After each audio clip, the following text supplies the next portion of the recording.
hatred for anyone in your life, especially your parents, that's something you have to learn to let go. And yes, that is a lot easier said than done, but you don't need to forget these people.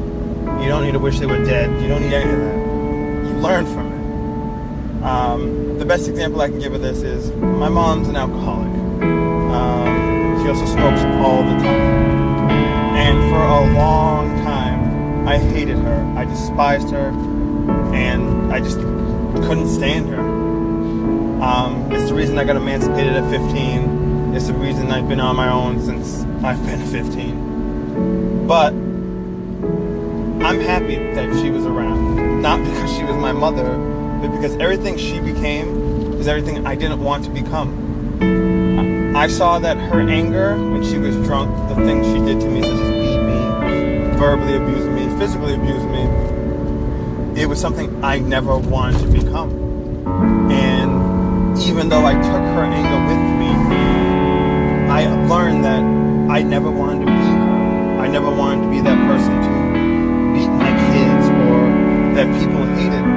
But the sad thing is, because of the hatred I held for her, I became her in very little ways, but ways that stuck out.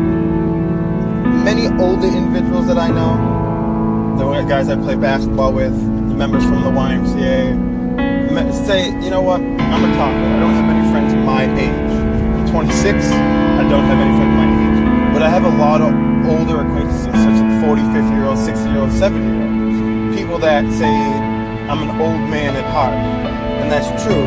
I learned to grow up fast. I never learned to smoke. I never learned to drink. I learned to be different and be okay with it. But at some point I had to learn that my anger was the poison that was destroying every relationship I had. I used many people.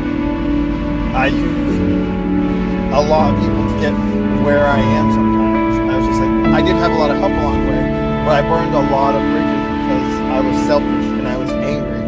And I thought if I got close to anyone, they would do the same thing my mother did. I'd be left alone. And in some cases, that was true. But in many cases, it was my fault they left because I was the poison in the water. And it wasn't until recently, and I'm talking about recent, that I've gotten better at learning that I need to stop poisoning the water. I need to keep those people close.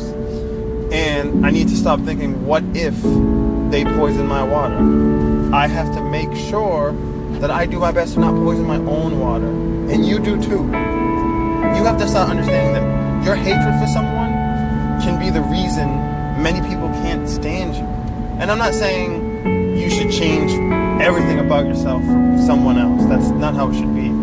But if you're poisoning many other waters with negative things, then maybe either A, you should stay by yourself, or B, learn to not poison the water. Some people do well on their own. Some people live their whole life by themselves, and that's okay. But if you're trying to have people in your life, you need to make sure you're not the reason they're not there. Yes, there are some negative people around that you don't need in your life. But sometimes you can't control those negative people. My mom will never change. She does the same routine every single time she tries to come back into my life. And I've learned to not even respond to the routine. I'll say hello. I'll leave it at that. Do I still love her? Yes. She's my mother. But I've learned that she's the poison. And I just try to keep the water sustainable so I can float along in it. But I learned not to go swimming because it's dangerous. So let go of the hatred. Let go of the people that you know are going to kill you on the inside. Learn to be the person that people want to go to.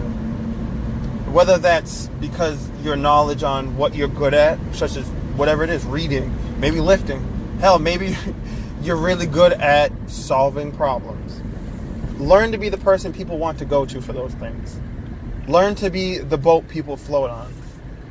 Don't learn to be the poison people avoid, because in the long run, when you need those people for help, you could have killed them all with that poison.